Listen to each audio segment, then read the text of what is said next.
I don't know. Maybe he was. I have no idea. Maybe he was putting a bomb in here or something. I thought he worked here. We do like the new insulated window covers. See, if I do that on you guys, it'll blow all your papers apart. You see the deer on your lawn the other day? What's that? Patrick, you see the deer on your lawn the other day? Yeah. I did. He's right. I pledge allegiance to the flag of the United States of America and to the republic for which it stands, one nation, under God, indivisible, with liberty and justice for all. Call the order. And the first order of business is the minutes, resolution 25-126, to accept the minutes of July 2nd, 2025. So moved. Second. Discussions? Corrections? All in favor? I will abstain as I was here. You are not here. So, 401. Public comment, to allow the members of the public to comment or reserve time to speak on an upcoming agenda item. Is there anybody from the public who wishes to speak at any time? Seeing none. Workshop.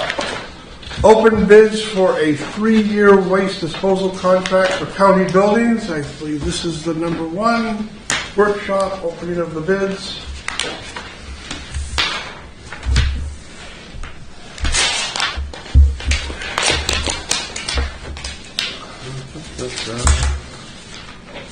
Bolsters, Burnham, and I'm going to see if there's a bottom line for us somewhere. I don't see one.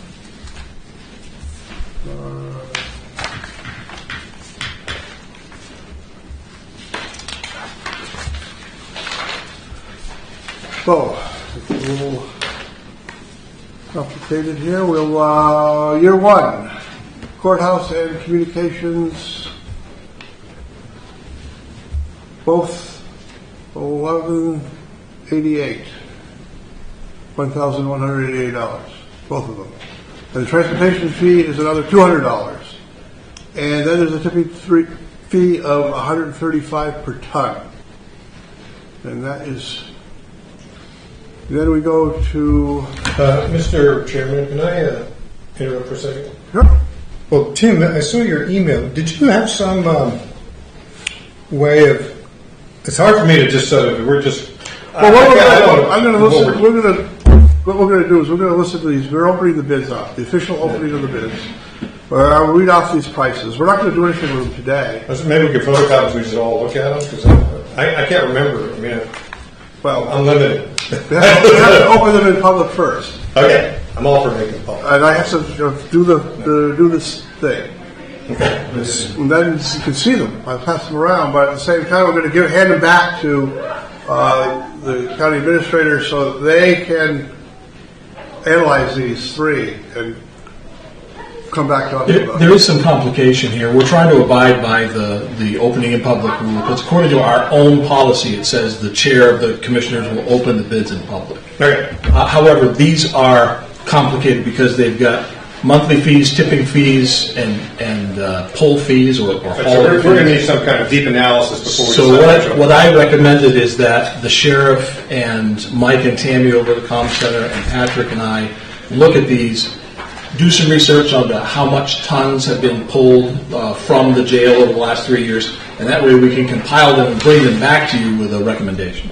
Well, I would maybe defer to Joe on this, but legislatively, it's part of our rules. Can we just open them physically and then put them aside, photocopy them, and then distribute them with an idea toward I think later analysis? since it's a public opening and there has to be documentation of it, I think where the chair has started is good if he just gives me the annual rental or the annual number, the pull number, and the tipping fee number. That way those would be... Okay. Now the tricky part is this is a multiple year contract, and some of them could have put the same number for every year, others could have put a step increase over every year. And Bolsters has a step increase. Okay. It's a 3-year contract. I quoted year 1 with courthouse and communications is $1,188 for each building, with the transportation fee is $200 and the tipping fee is $135 per ton. On year 2, for the courthouse and communications, it's $1,253 per building. Yep. The transportation fee is $220, and the tipping fee remains the same at $135 per ton. On year 3, the courthouse and communications each is $1,322. And then the transportation fee is $240. And then the tipping fee is $135 per ton. So the tipping fee is the only thing that does not go up. Okay. For bolsters. And this is from Gregory's disposal.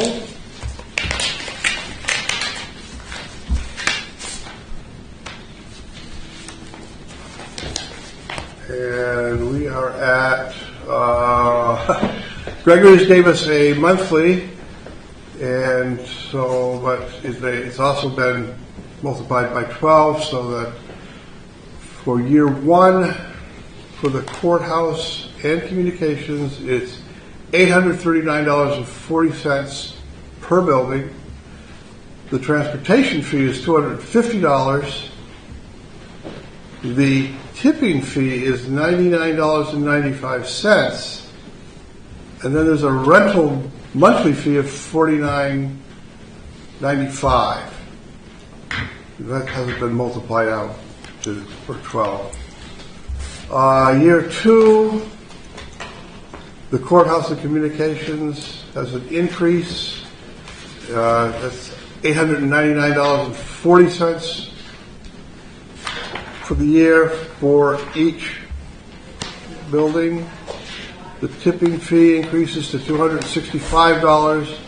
The transportation fee, goes to $265. The tipping fee increases to $104.95, and the rental goes up to $59, and I'm really not sure. I think it's 99 cents.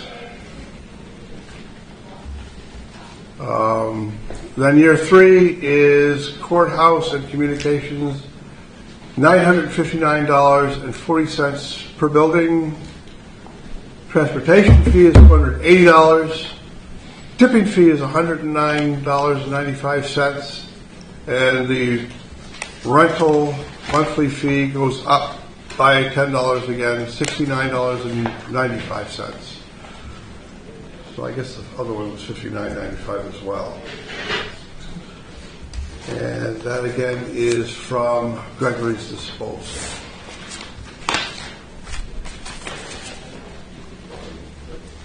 And our third bidder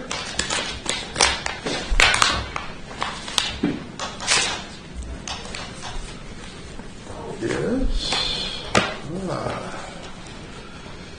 from Somerset Disposal. They're from Madison. Year 1. Courthouse and communications is $960 per building. Transportation fee is $300. Tipping fee is $110.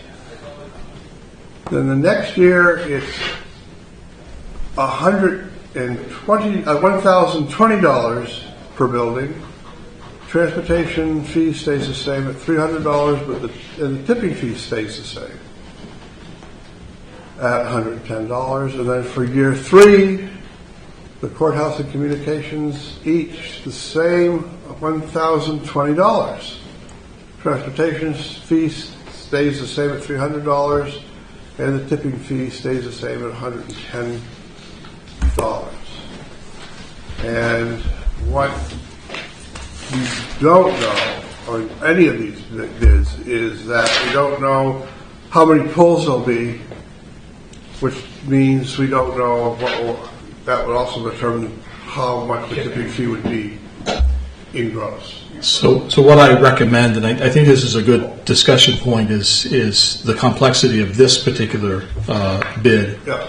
Is that Patrick and I do some research to see how many polls we've done over the last 3 years and what the average tonnage has been. Then plug that into a formula which includes all these numbers. That should give you a budget number for all the departments on it. And to John's point, in the future, depending on how our charter reads and our policy, we can change the policies, depending on most of the charter, is that when bids come in, there's a public opening of the bids, but it's done by the county administrator and the pertinent department heads. And then they bring it to us with their recommendation. Well, that's not exactly what I was suggesting. Just when you have complicated bids like this, it seems to me we can have a public opening now by opening envelopes and putting out paper. Immediately photocopy them, make them available for public inspection if anybody wants to, and then table or defer or whatever to our finance director and our county administrator to come back, analyze, make recommendations, because this is something quite complicated. I think we can't just Yeah, and that's what we're doing now, and they are there yeah. for. So I was just trying to shorten things up, because I think reading all those numbers, I tend to glaze over. I apologize. I know we have to do it for the public. It's a public opening. It's expected.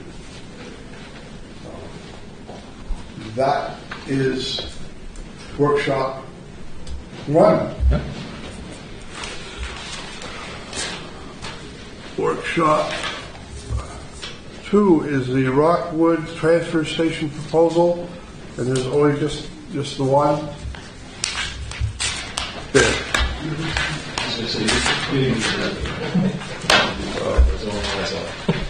Survey says.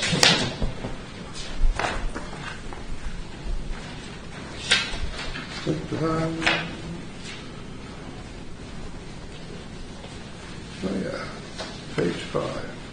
Back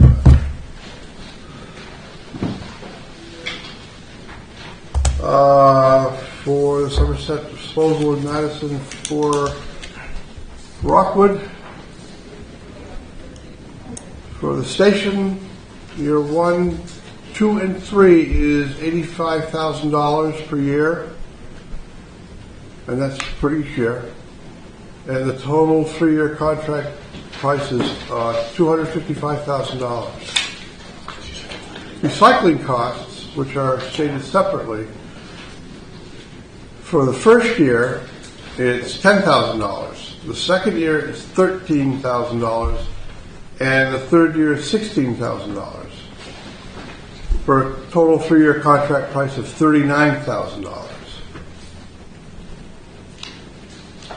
And also in here is all the liability insurance and the pertinent paperwork that verifies the integrity of the bids. That's for landfill. Transfer station. Transfer station. Rockwood. Yeah. Is that in line with previous contracts? Yes. I think the recycling is higher. I believe the yearly fees are the same. Right, the yearly fees are the same. Yeah, for the handling and management. He has to hire an individual to man the station. So that's on him, and we pay for the management. Yeah. We handle the tipping fees ourselves. Okay. All right. Anyway, those are the bids as they are. Okay. Well, is this a good time to ask a question? Well, we have one of the bidders here. Yes, this is the time. I guess, Which, I'm sorry, who are you? my name is Chris Roy, I'm from Somerset Disposal. And you guys, for the county contract, they have a trash compactor down there. I don't know if it's too late now through this bid process, but you guys get a better rate than any other haulers would because you guys negotiate that contract. You already have an account down there. I don't know if it would just make sense to ask Waste Management to just verify who the hauler is, that you wouldn't be paying more. When you say down there, where are you talking? Waste Management. No, the trash compactor. Where is that? Down to jail. It's a jail. So you're not talking about the Rockwood station? No. Okay. No, you already paid the tipping fee, like talking Rockwood, so it would just be using your account that would be for the jail. So So I'm not quite sure I'm following you. Well, The trash compactor, How much you pay for roughly $80-something a ton? Now we're 93 change and it's about to go up. oh, you're talking about just doing it direct with waste management. That way you just have a haul just do the transportation. Oh, okay. I think that we do, because in these bids, it does show the jail, the sheriff's department, but there's no bids there for that. So Blank. so when you see the sheriff's department one, that's the one that has the pull. And that's the only one that has the pull because it's a 40-yard container. Yeah. And so if we're compacting our trash, we're contracting with a hauler to come do the pull. Right. And we're paying what the hauler charges for tipping fees. What Mr. Roy is suggesting is that if we could negotiate with Waste Management for our own tipping fee, then we'd only have to pay the hauler. We'd still have to pay a tipping fee, but it could be less than $100 since all these tipping fee bids were over $100. So. You just save money because you already have the account Yeah. set up. So that's something that the department heads and Patrick and I will look at. And fortunately, it's something different than these bids here. Well, it is, but we could reach out to each one of the contractors and say, we're going to do our own tipping fee, if it's advantageous to us. Yeah. Since we've only opened the bids and we haven't made any decision on Right, it. that will be part of the recommendation process to you at the next meeting. Right. Thank you, Chris. Yeah, thanks. Good tip. Thank you. Any further discussion on that? That goes with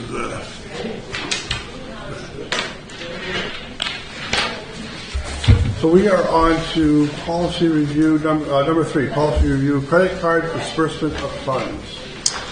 So in your packet, there are a couple of notes on this. I'm causing my own confusion. I apologize for that.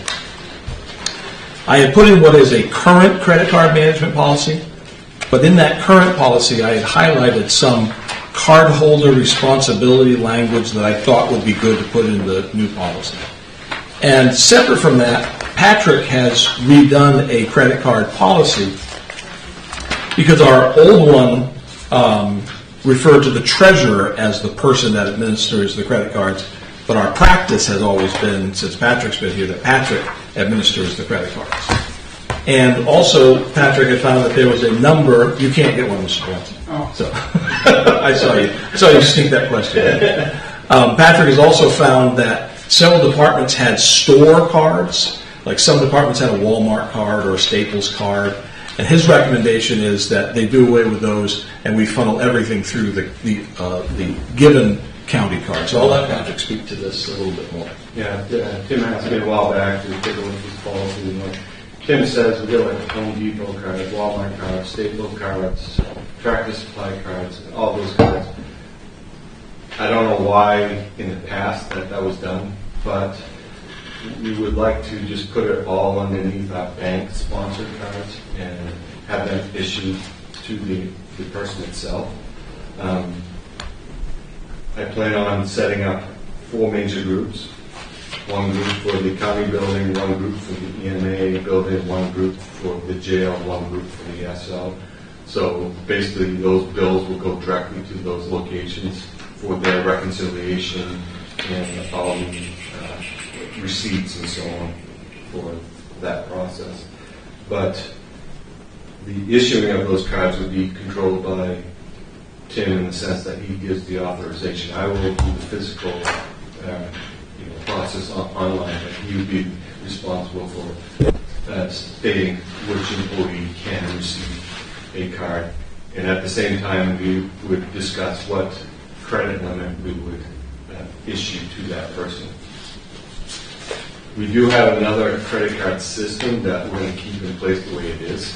And it's the WEX card. That's how we buy our gas. Oh, yeah. That is controlled by the sheriff's office, and I recommend that office continues to control that because of the need of changing employees and accounts and so on. So when all said and done, we'll have basically 2 credit cards. We'll have the bank-sponsored credit card and the WEX card. The West card will be controlled by the Sheriff's Office, and the credit card will be controlled by the county administrator. That's good. It's an important distinction, too. And one thing I want to put in place is once we finalize what the credit card policy is, because we will add some of the land, the verbiage that Tim outlined, I would like to have each of the employees that we issue a card to sign a copy of the credit card policy and put it into their employee folder to show that if there's any abuse associated with the card, they are responsible for it. And so that's what I want, because Patrick and I have basically done two different edits here, and he took care of the money stuff. I added some ideas on the responsibility stuff, which is on the page that kind of looks like that. But I got this from another town that does the same thing. It just reiterates that it's a responsibility to keep the card safe, right? Don't leave it out somewhere. Also, responsibility to try always to use our tax exempt certificate. And Patrick has made small wallet size certificates for us. For all You those can actually keep this because you get a credit card. Right. You can pass it around. If you Oh, I want. was going to give you a credit card back. Yeah, right. What have I got in my wallet? He's got a credit card? His way of keeping it safe is giving it back to me when he's done traveling. We can knock your bit out. What do we could We could, but I'd have to reimburse the county. So, because some of the things that you look at this and you say, "Oh, do we really need to have this in policy?" Well, yes, you do, because somebody might make a mistake someday. And the thing that if they read it and sign it, this is important. No personal charges, no alcohol purchases, no tipping in excess of 20%, no splitting of charges to avoid transaction limits. I think that was a good one. And if you ever have a card that does have, for the county, points and miles, etc., those points and miles are the property of Somerset County, not the individual. So those are some of the things that we recommend. And, No, it has, but it accrues up to the major card. Yeah.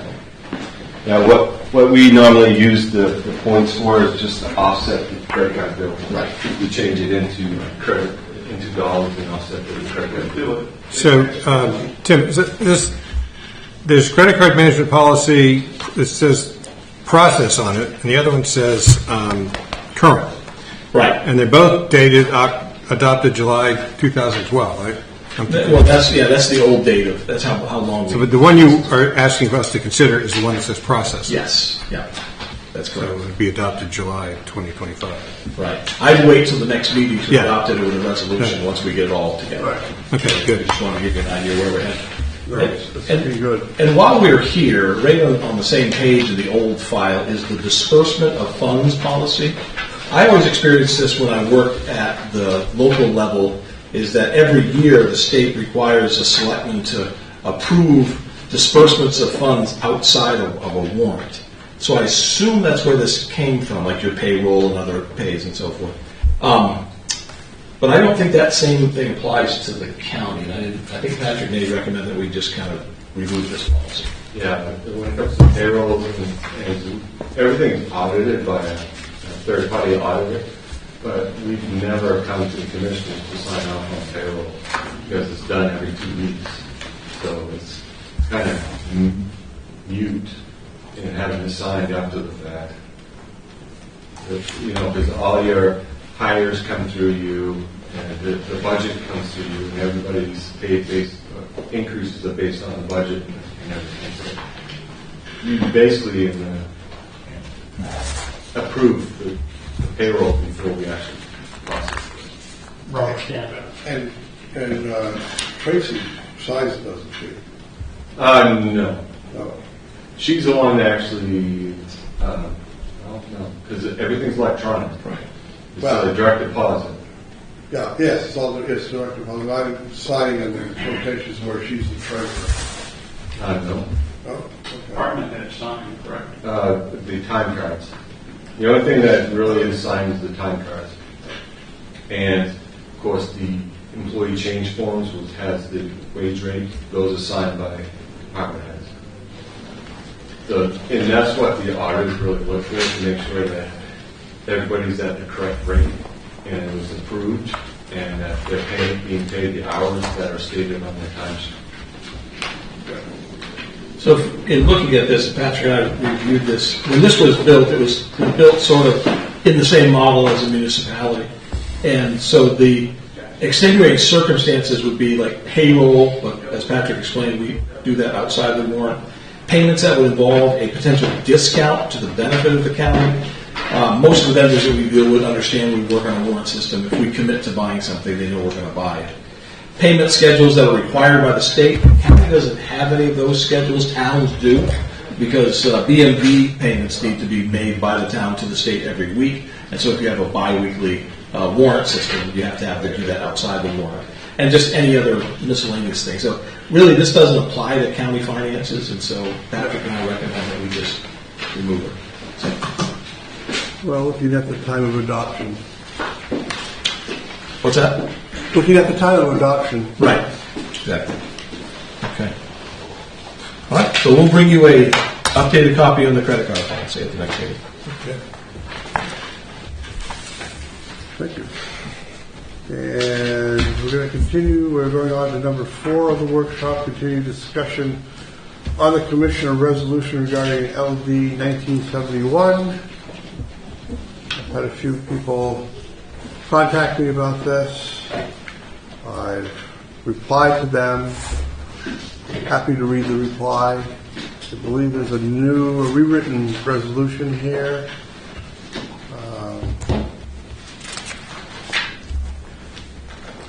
If I may, after watching the discussion at the last meeting, I didn't think that it would be wrong to maybe offer some edits. It seemed from my viewing of the meeting that one of the sticking points was whether or not the charge of the LD 1971 being unconstitutional was valid, or agree to disagree. So on the 4th paragraph, I offered a removal of that and just said that the commissioners have concerns rather than it is a violation. So I didn't know where the board wanted to go with this. So. The other issue is with regard to the U.S. Constitution should not be usurped or circumvented. There is Amendment 10, which eliminates states' rights versus federal rights. So there's also a concern there that we, as with our state rights, do not have to join with the federal agency in doing something, but at the same time, that doesn't mean that we cannot join ranks if we wanted to.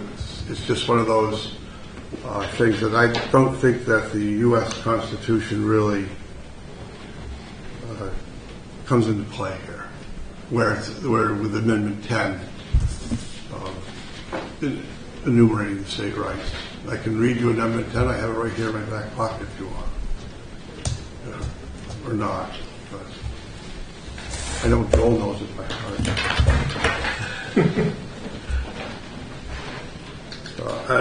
So I would actually suggest that when we get down to the resolution under unfinished business, is that we just table it until January, because nothing's going to happen during the summer, other than we'll see how things mature. And I believe it's going to go back to the legislature. When January hits, we need to be on alert and then contact the governor and with any concerns that we have at that time. If she signs it, doesn't it become law in 90 days?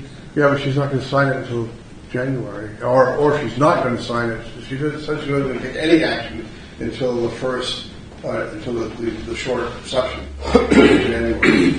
Because then she has 3 days either to sign, not sign, or veto, or at the same time she can also submit it back to the legislature for further work. And I've heard that's on the agenda. I don't have a lot of confidence that they won't go back. I mean, there's been so much talk back and forth. So I'm not terribly confident that January is the date. It's possible, likely, for sure. That's true, because if they come to have a special session that lasts 3 days or more, then that will trigger it too. Right. And then it's up to them what bills they take up and all. Right. Right. So it's always well said. I feel strongly that I need to make a statement in support of the sheriff and his constitutional duties, and doing it prior to all of a sudden we find out that they're going to take this up, and 3 days from now, a week from now, and it's in between our meetings. My view on this is not going to change from today to January, so I would be more than willing to move this forward. I agree. All right, then if we were going to do that, let's just change the, therefore it be resolved that the, recognizing that, Okay, can I weigh in here too? Yeah, please. I know I said the same thing every meeting, but I'll say it again. I don't think it's our job to weigh in on the issues of the day with pronunciamentos and other grandiose statements expressing our view of the law, which in this case is particularly is wrong. For example, this thing you're asking me to sign says that there are, quote, legal constitutional rights of law enforcement. You can look at the Declaration of Rights in the Maine State Constitution. You can look at the Bill of Rights in the U.S. Constitution. Law enforcement does not have any constitutional rights. We as citizens do. So I would never sign a document that suggests that that's so. But more to the point, I think our job is to worry about how much is it costing to remove trash in Rockwood. This is our job. It's not to weigh in on the issues of the day. I think it's a bad law. I'd be glad to write to the governor, call her up and say she should veto it. And we can all do that. We can all express our views as citizens and as government officials. But I don't think we should get in the habit of making it's performative. It's just not in our job. We don't do this, and I don't think we should. It's a slippery slope. We could find ourselves opining on all the issues of the day, and sometimes having divisive disputes here at this level about what is right and what is wrong. We all are entitled to our own opinions, but we as a board do not have to weigh in on this, and I don't think we should. So I'm never going to sign this thing, and I think it's erroneous, and I also think it's a very bad policy. I don't think we should. So that's my 2 cents. Sheriff, you feel strongly the way you did last meeting? I do.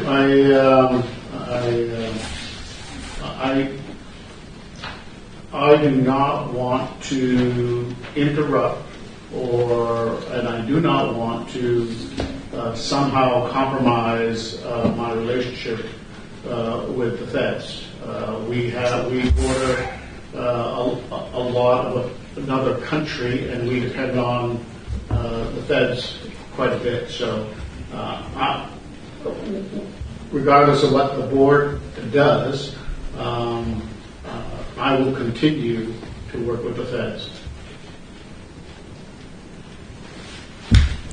And we would expect you to continue to work with the feds as long as you do not do so in an unconstitutional or illegal manner.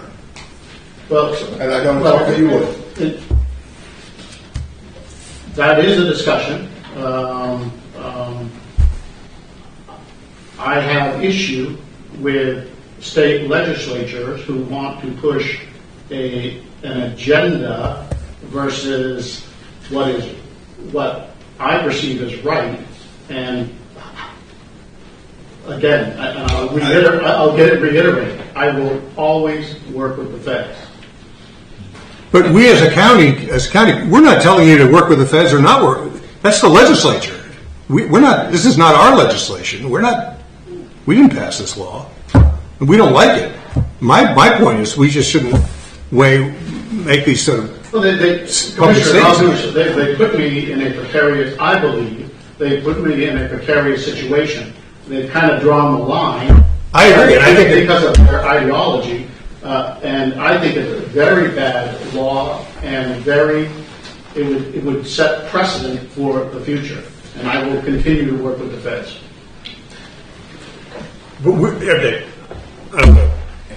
And I guess my point would be as well, is in a situation like this, a law like this, of course, we didn't have a sheriff that is as strong as he is on this type of thing. This endangers our constituents. And if we're not going to speak up to that, then who does? We all do, as individual citizens. This could be about whether peanut butter is a good idea or not. I mean, I don't care what the issue is. It just seems to me that we as county commissioners are not supposed to be sounding off on the issues of the day in a meaningless way, which makes us look weak and pathetic. Well, I mean, it's stupid. I know you being the lawyer that you are, is I'm not a lawyer anymore. precedent is a powerful thing, and there is plenty of precedent when it comes to commissioners or other elected officials weighing in on bad policy that endangers their constituents. I'm waiting to hear about it. What precedent are you referring to?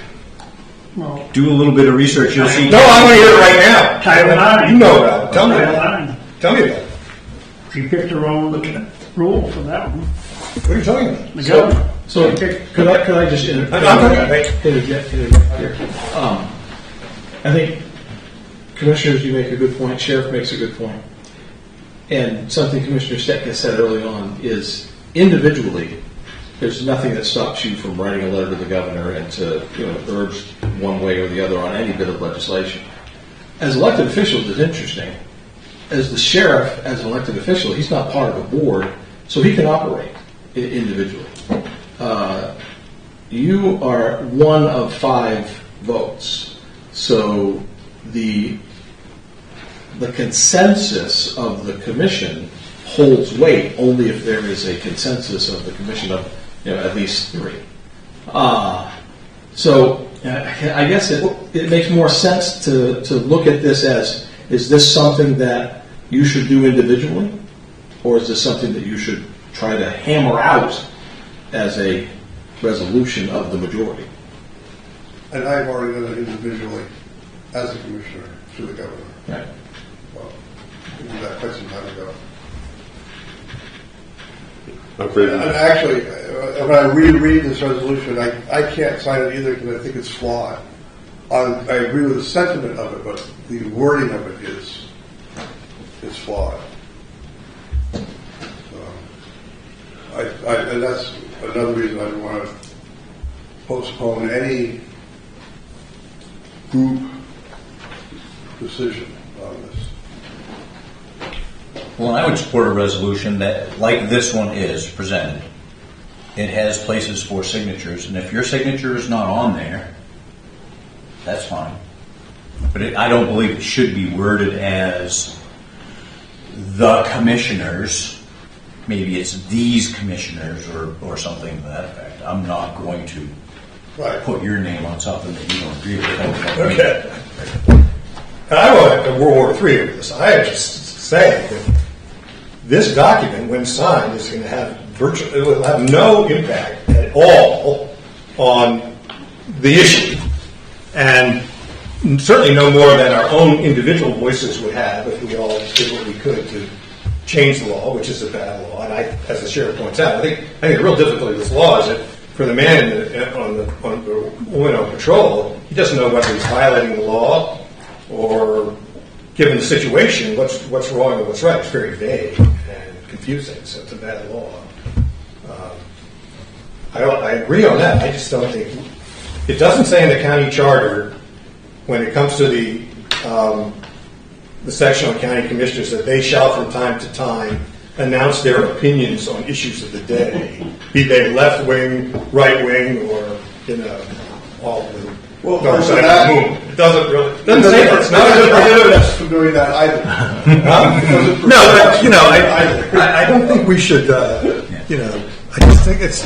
I think it's a sad day when we can't support the sheriff wants to do. We all support the sheriff. We're not telling the sheriff. We're not passing this law. I'm not We're not that. saying this is good. What I'm saying is that there should be a show of support here, and there doesn't seem to be. I think there's a great show of support here. I just don't think we're all supporting the sheriff. It's all we've been doing. Every time we discuss this thing, we're completely in favor of the sheriff and his policy. But I'm just saying, let us not engage in this sort of performative theatrics, indulging in this sort of, I don't know what you want to call it. It's a meaningless piece of paper. Doesn't seem very meaningless as badly as you're arguing and insulting those that actually feel that this is important. So I'm not saying it's not important. I'm just saying it's not our job as county commissioners to weigh in with. Mr. Chair, I'd move the table so that we can work on the language better, so that. Okay, when we come down to our resolution in unfinished business, I will gladly accept your move to table at that point. I'll second. Okay, so we are moving on. There are no public hearings. There's no new agenda items. And now we're at the administrator report. I think you have a show and tell. I'll leave that to you. Okay. At the end of the meeting. No, I've been out of the office quite a bit. I had family in town around the 4th of July and took some vacation, and then went to MCCA meetings in Farmington, and then to the National Association of Counties in Philadelphia with Commissioner Cizak. There were 4 counties represented altogether from Maine, and that was a pretty good showing from Maine. So it was enjoyable. I took away some good items. The other thing I wanted to mention to you, on your desks there's a short 4 or 5 page report with pictures in it. And so that is a final report of the grants that you awarded back in the fall of 2023. It's for your own perusal, and that includes updates and some pictures of how the money that you awarded from community benefit was spent. I'm also working on a final report for spring of 2024, as both of those have been completely closed out. There's no projects outstanding on that. And in fact, in both cases, we had projects that the people came back and said, we're not going to be able to get this done, so we just kind of withdrew them. The last thing I wanted to report just came across my email today from the Division of Elections office. This November election is an off-year election, and the state has room on their ballot. So they're putting out messages to all the counties. If you have a referendum that you want to put on the ballot, we have room, because there's only 2 state referendums. Now, this is significant because when you do a Somerset County question, it is on a separate piece of paper. And sometimes when voters have voter fatigue, they just forget that one, right? So now you'll be on the same sheet of paper when you go to the ballot with the 2 state referendum questions. I anticipate this will be a pretty low voter turnout in November, but I bring this to your attention because I need to know by August 1st whether or not you would like to submit a question on the November ballot. If you would not, that's fine. If you do, I have to let them know, and then by August 22nd, we have to actually have the language. I'd like to know what our current register of deeds would like us to do. Yeah, I was going to copy her. Because if she's planning on running again, She is planning on running again, because she has to, her term, she's finishing up with her, so she's... maybe the path of least resistance to let her run again, probably unopposed, than to try and get the voters to get rid of this, because we haven't done very well so far. So maybe it's just the easiest way to go is just keep things as they are and let her run again. If she wants to. I hope she does. She's doing a great job. She is.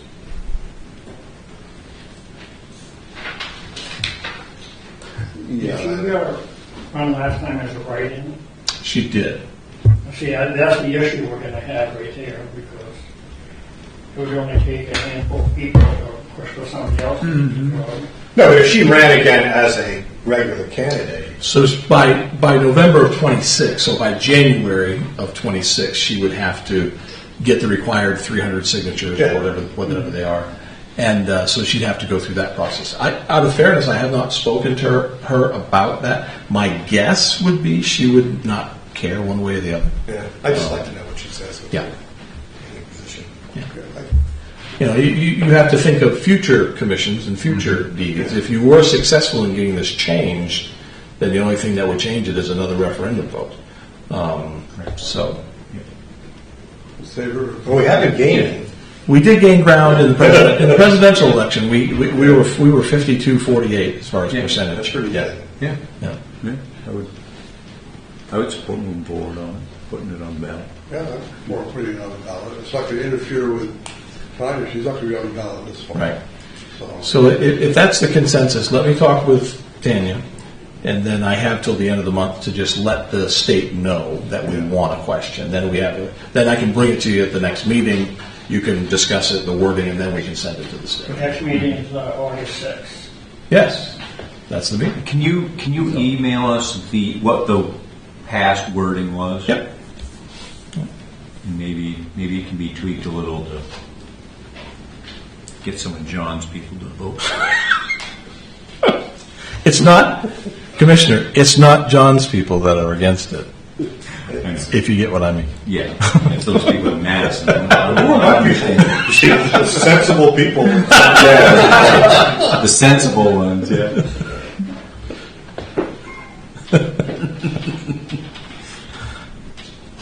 All right, I'll do that. That's all I have to report.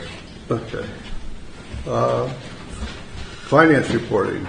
We're pretty close to putting a bow on FY 2025. Majority of the invoices have been entered and received both envelopes.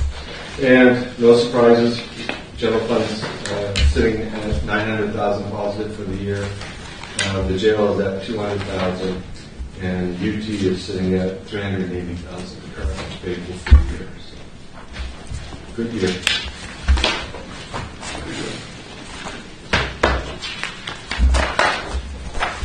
So, can I put you on the spot? Sure. So this form that you provide everyone every week, not every week, every meeting, how much will this change in the next couple of weeks? Or is this pretty accurate as far as what everybody's revenues and everybody's expenses were? Yes, that's everything we have in hand at the time. Okay. When it comes to emergency management, we haven't billed for the fourth quarter yet. Okay. So that's going to change a little for the fourth quarter. I think UT will change a little bit. Yeah. There's some minor changes. Okay. Because this is a good document to share with the budget committee. That's kind of how we finished out the year. Yep. It's for all one page. So I just want to make sure there wasn't going to be big changes before that. No. Thanks. No, unless the auditors find something.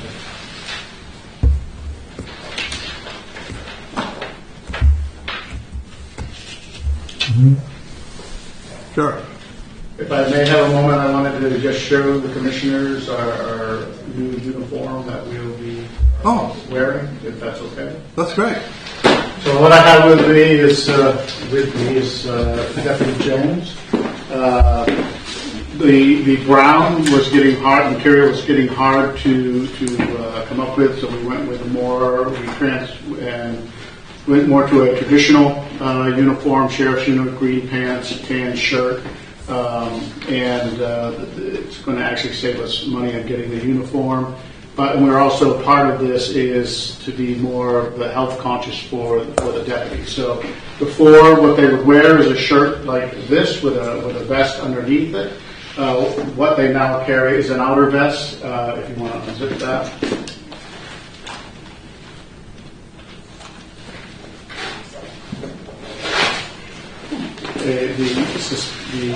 This is a lighter. This would be your traditional protective vest. This is a lighter weight shirt, and the suspender system holds to the belt, so it takes the weight off their back and their hips. So not only is this going to cost us less money to purchase, but it's going to be healthier for our deputies. But I wanted you all to see when you see someone in the green and the tan, that's what we'll be moving. That's great. And we did it without going to taxation. And is that the Axon unit on the front? So the body camera is on the front. Smile, John.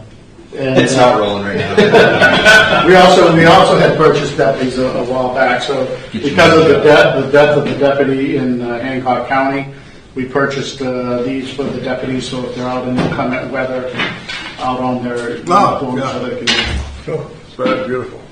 hopefully spot it. What's it like at 93 degrees? It's hot. It's still hot.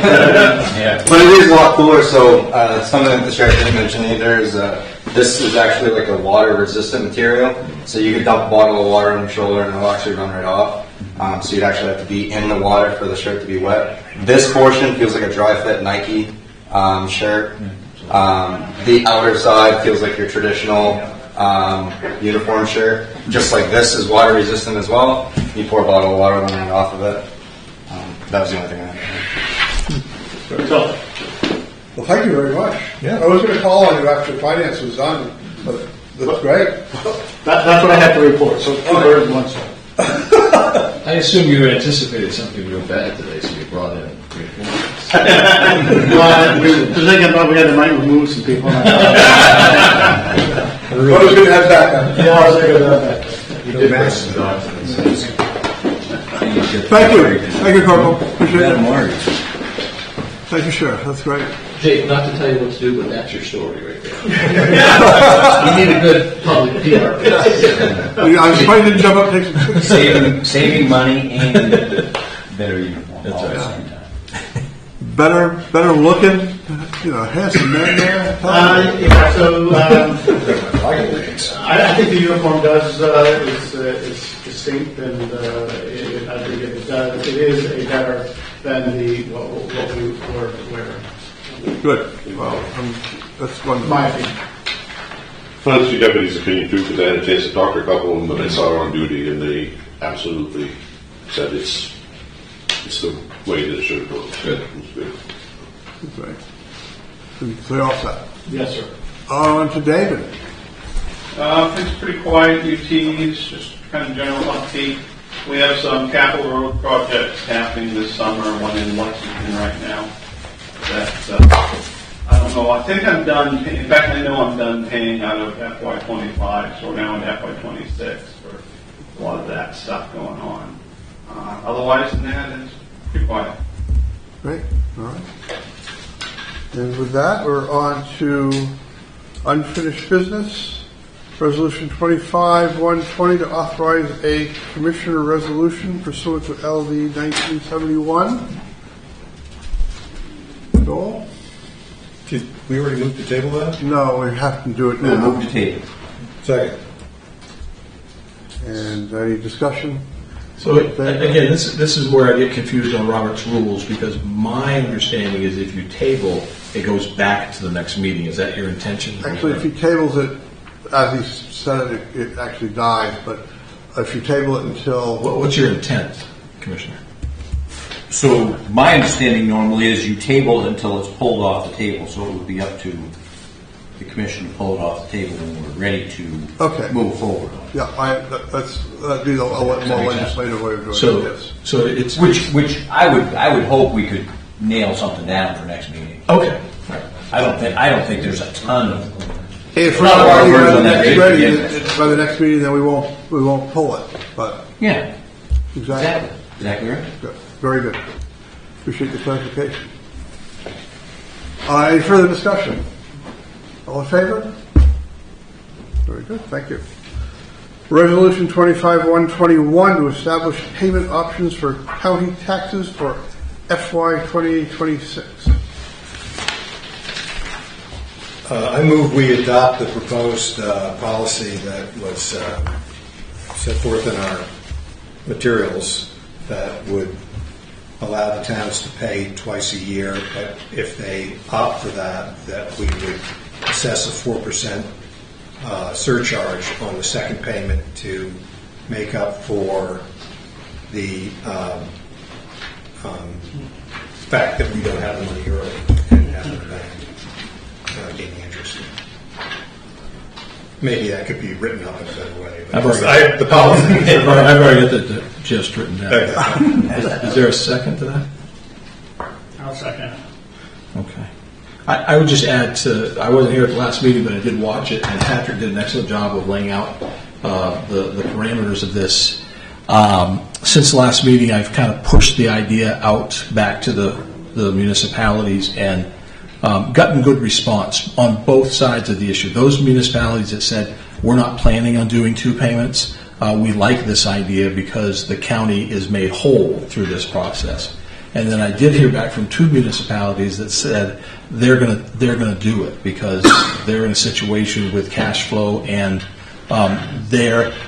what they explained to their boards was, even if we pay a 4% surcharge, we're getting 4% by leaving our money in the bank for 6 months. So it's no net impact to the local taxpayers from the town. So they liked the option, and I haven't had anyone speak against it from the towns. So I apologize for not being here, working out of town last meeting.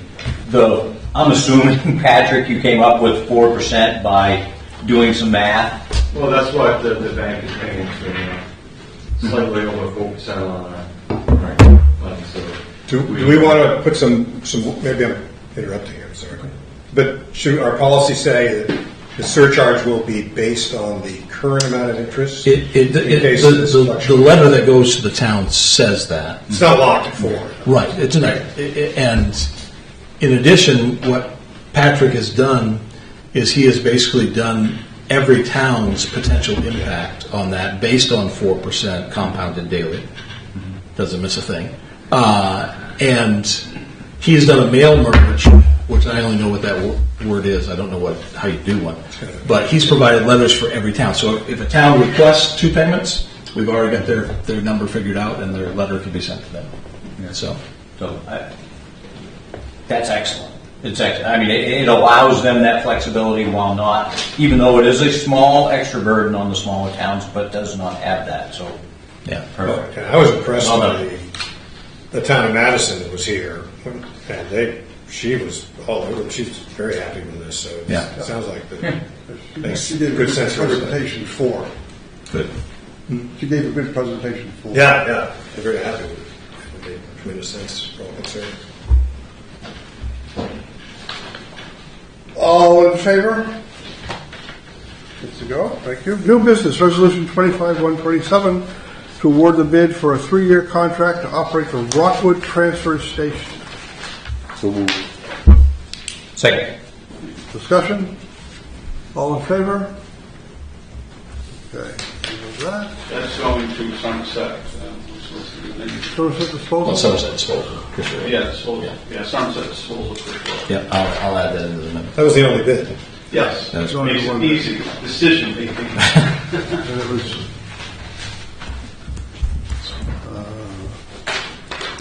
to approve paying the following matching grant awards based on completion of the project: the Canaan Fire Department SCBA Purchase Project Award of $15,000 and the Usula Park Gazebo Renovation Norwalk Award of $15,000. So moved. Second. Discussion? All in favor?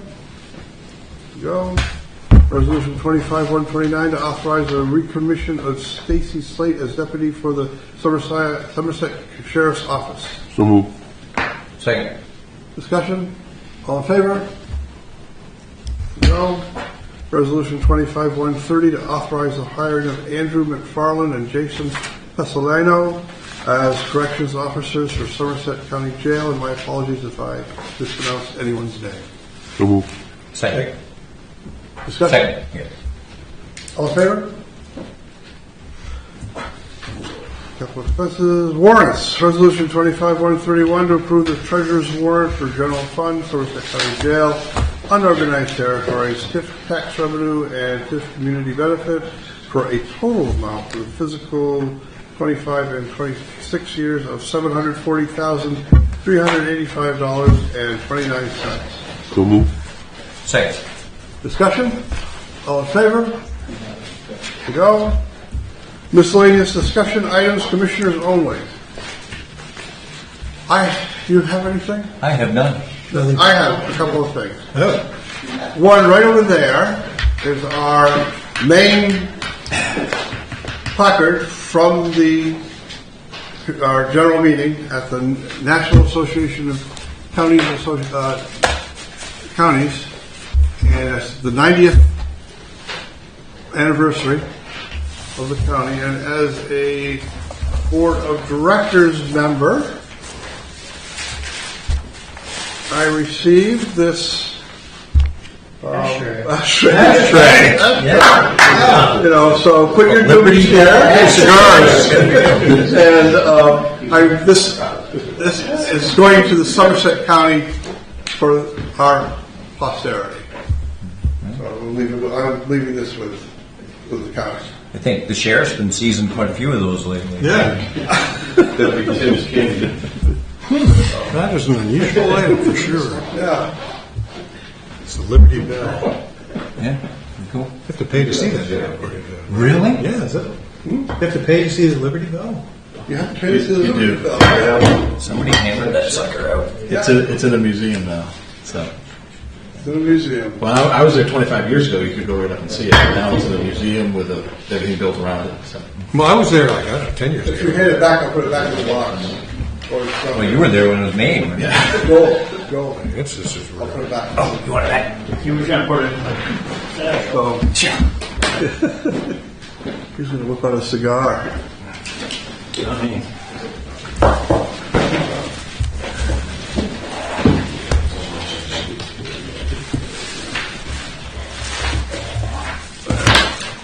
Hey, Mr. County Administrator, Robert mentioned when we were talking earlier, this would be a great thing to put on our website. Is that? We do something similar already. Yeah. Once that's done in a PDF, I'll put I think it this is great. Yeah. Good stuff for our county. I think It's nice to get the feedback back. Yeah, it looks good. You know, even people that got like a small award of like 4,000 or 5,000, they were super excited and very, very proud of their projects. Yeah.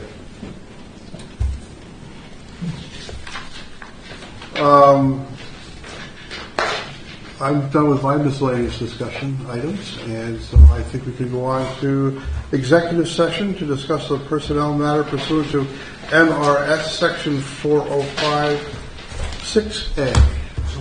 Seven. We are in executive session. I was going to say, I don't know, we'll deal.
example, it's not this particular one, but, so like in this situation, these guys broke down sort of how they spent the money, and I'm not looking for pennies or whatever, but the idea of having something like that itemized, of course, as a contractor, I can't help but think, okay, that's quite a bit of money to do what? But so in the initial proposal, was it laid out? It was. Oh, okay. And they they ordered and paid for the wheelchair ramp with the money, but they didn't have it installed until just now. Right. So this was. I just took a picture of one of about 3 different projects that they did over their process. But so the question is more. I could have lied. Well, the question is more, you know, in I can't remember, in the first part of the process, do we ask them to sort of, my tinfoil hat is, because I know contractors that would do this, that if there's a state job, there's a government job, it's not market value. They take advantage, and Definition. Hopefully the match. Those ones are all done. Actually, some of that. no, the contractor will. We usually have to initial, everybody initial them. Yeah. Right, so Right, now like, okay, this is- I made that new form. You know, So they're doing the there's- same thing by signing off on that. And not all of it is terrible, but sometimes when you work working for government agencies, you add in some add in this pain in the ass factor kind of thing. Try to hold them accountable to get multiple quotes, just so you avoid that. So, just the top page there. Do I sign just one top page? Just that top page. That's what goes to the DA's office. Sorry, that one I think is from you. Oh, I don't know. I realize that when you go to these county conventions, the socks are where it's at. Oh yeah. Where you at? You get all sorts of cool socks. Wow. Probably might get started. Now, we know Robert was just blown away by the thing, but now you, as an experienced county administrator, did you find it helpful? Here's my take. When I go again the next time, Well, it's worth going again then. So. it's worth going again. When I go again, I'll go a day late and come home a day late. Because the things for the officers really happen on those bookend days. When there's a lot. The administrative stuff was great on the middle couple days. And that's where I got the benefit of it. And you know, when the administrators got together, there was, whether you have a budget of $300 million. Did you have the LA County Commissioner there? You do. You have LA County, and lots of people from Texas. Yeah. But I thought, you know, it's just zeros.